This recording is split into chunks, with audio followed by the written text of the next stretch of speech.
I was a young man in Rochester, Indiana, early 1960s. I didn't know anyone. I had established a business there, and a gentleman invited me to come to Rotary one evening.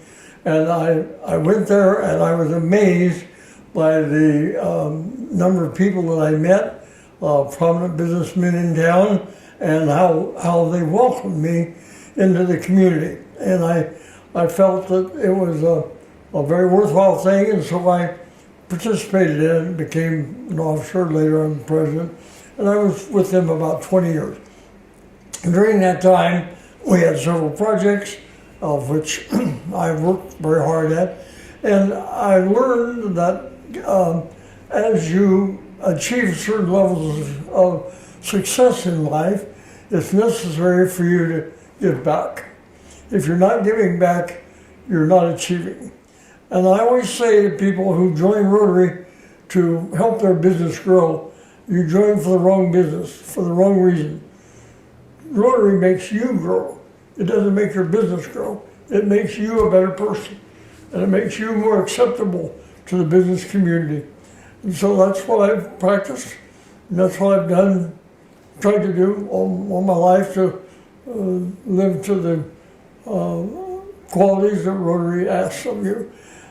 One of the best things that ever happened to me in Rotary, a few years ago, Peggy and I were in Belize, and we were with a program there, and we were distributing wheelchairs. And we met in a big municipal building, which was one of their major buildings, and it had a thatched roof, believe it or not. And there were hundreds of people in there, and we had all these wheelchairs, all these people. So it came time for lunch, and they said, okay, everybody grab a table and have a visitor. And so Peggy and I grabbed a little table over the edge, and a young couple came in, had a kid, 10, 11 years old boy, running around, he was running around and everything. And so they were trying to corral him and down, and he's a typical 10-year-old kid, everything. So the parents didn't speak English, but the kid did. And so pretty soon he came over and he lifted up his t-shirt to us, and he was cut from his belly to his end up. And he was one of our Gifts of Life kids.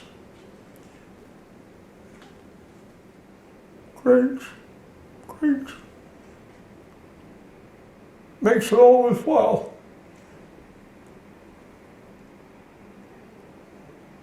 I looked at it and think, if we did nothing else, that was one thing, save that kid.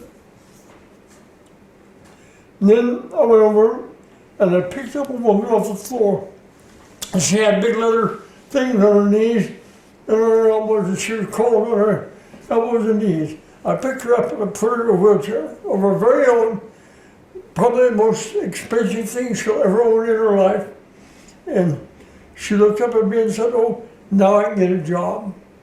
And I thought, a simple $200 wheelchair, we spend that much on a weekend and never bat an eye. To them, it's a major gain in their life, changing their life.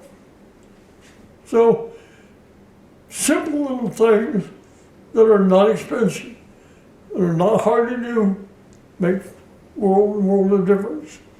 Now, the third thing I think about Rotary is when you grasp the idea of doing away with polio all over the world, you look at it and say, who could do that? Obviously the government can't, Russia can't, nobody can. Rotary could. And then look at it and think, it took 30 years, but it's happening. Now, I think last year, there was just polio in 2 countries, Pakistan and Afghanistan.